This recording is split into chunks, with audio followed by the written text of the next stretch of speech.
Prime Minister's assurance end the deadlock. Top focus on 6 p.m. Prime.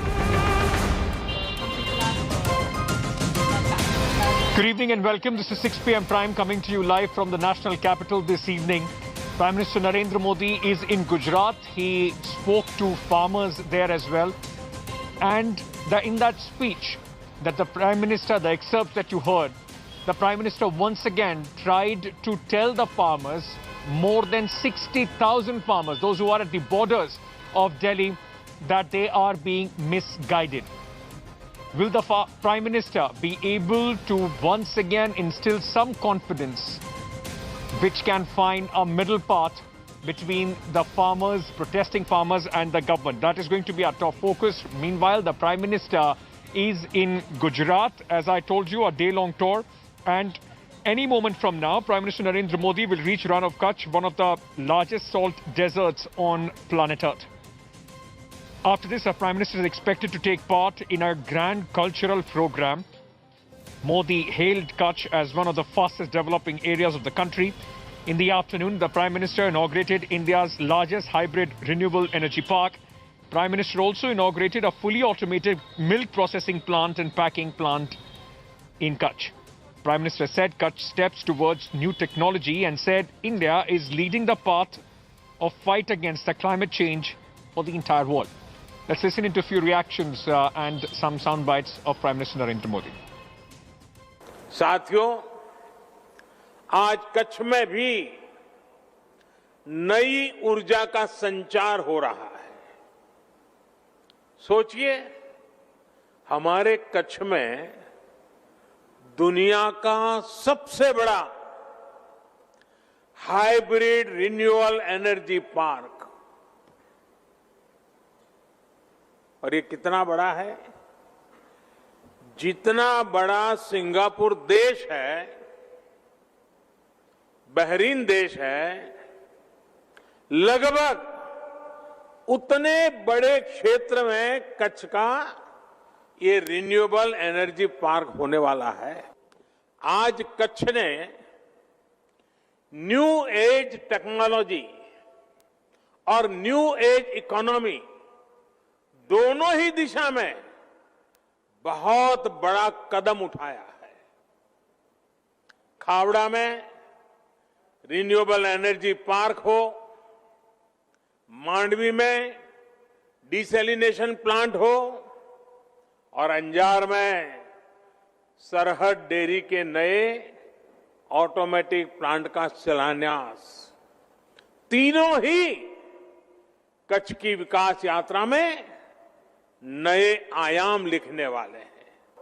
मैं जब कच्छ के विकास की बात करता हूं तो मन में बहुत सारी पुरानी सारी यादें, सारी तस्वीरें एक साथ आने लगती हैं। एक समय कहा जाता था कच्छ इतनी दूर है, विकास का नामो निशान नहीं है, कनेक्टिविटी नहीं है, बिजली, पानी, सड़क चुनौती का एक प्रकार से दूसरा नाम ही ये था।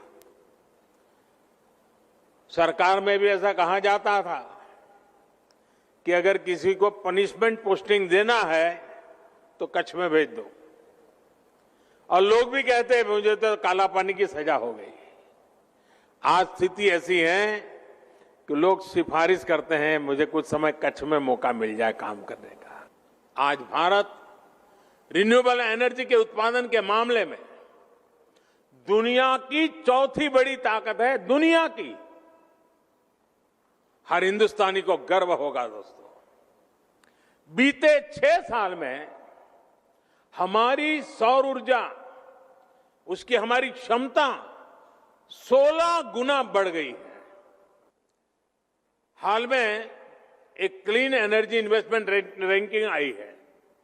इस क्लीन इन्वेस्टमेंट एनर्जी रैंकिंग जो है 104 देशों का मूल्यांकन हुआ और नतीजा ये निकला है कि दुनिया के 104 देशों में पहले 3 में भारत ने अपनी जगह बना ली है। क्लाइमेट चेंज के खिलाफ लड़ाई में अब भारत पूरी दुनिया को दिशा दिखा रहा है, नेतृत्व कर रहा है।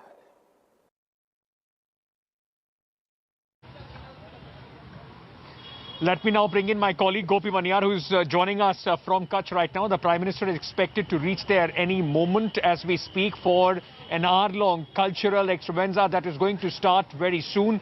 Gopi, क्या स्थिति है? प्रधानमंत्री कितनी देर में यहाँ पहुंचेंगे और क्या-क्या अभी वहां पर प्रधानमंत्री का जो पूरा कार्यक्रम है, उनका रंगारंग कार्यक्रमों का जिस तरीके का प्लान है, उसमें क्या और कितनी देर तक प्रधानमंत्री इसमें शिरकत करेंगे?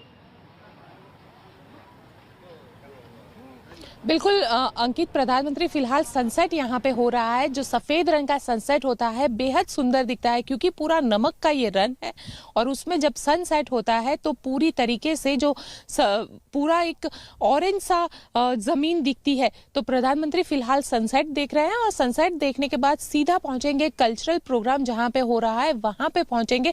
वहां पे आधे घंटे तक उनका प्रोग्राम है, जिसमें जो ओस्मान मीर जो कि लोक संगीत कार है, उनका वहां पे उनका कार्यक्रम है। साथ ही जो कच्छ की बेटी कही जाती है गीता रबारी, उनका भी ये कार्यक्रम है। तो ये दोनों ही लोक संगीत के कलाकार वहां पे आएंगे, अपना परफॉर्मेंस देंगे और साथ ही जो सांस्कृतिक कार्यक्रम यानी गुजरात, पूरे गुजरात की जो झलक है वो वहां पे देखने मिलेगी, चाहे वो गरबा हो या जो आदिवासी नृत्य हो, वो सारा मंच पे देखने मिलेगा। करीब आधे घंटे का ये पूरा प्रोग्राम रहेगा और उसे देखने के बाद प्रधानमंत्री सीधा हेलीपैड के लिए रवाना होंगे और वहां से वो दिल्ली के लिए उड़ान भरेंगे। अंकित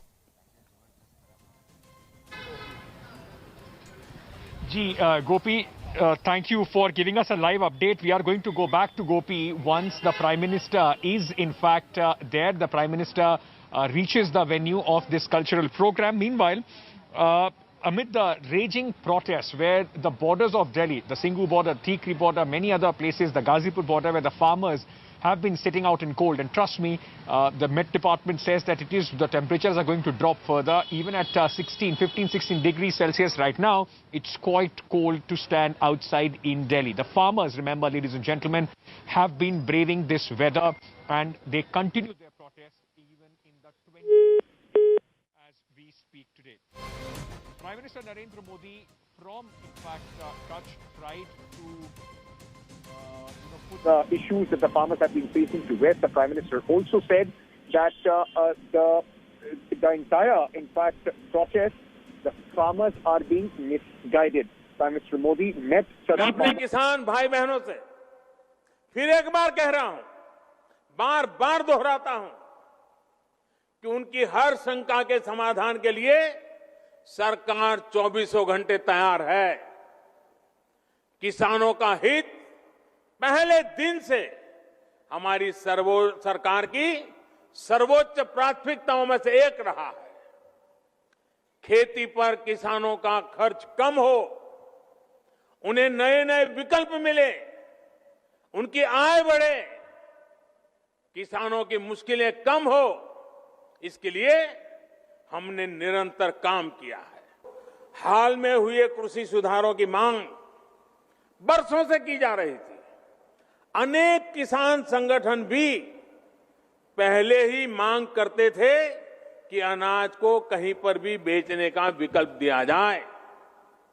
आज जो लोग विपक्ष में बैठकर किसानों को भ्रमित कर रहे हैं, वो भी अपनी सरकार के समय इन कृषि सुधारों के समर्थन में थे, लेकिन अपनी सरकार के रहते वो निर्णय नहीं ले पाए, किसानों को झूठे दिलासे देते रहे।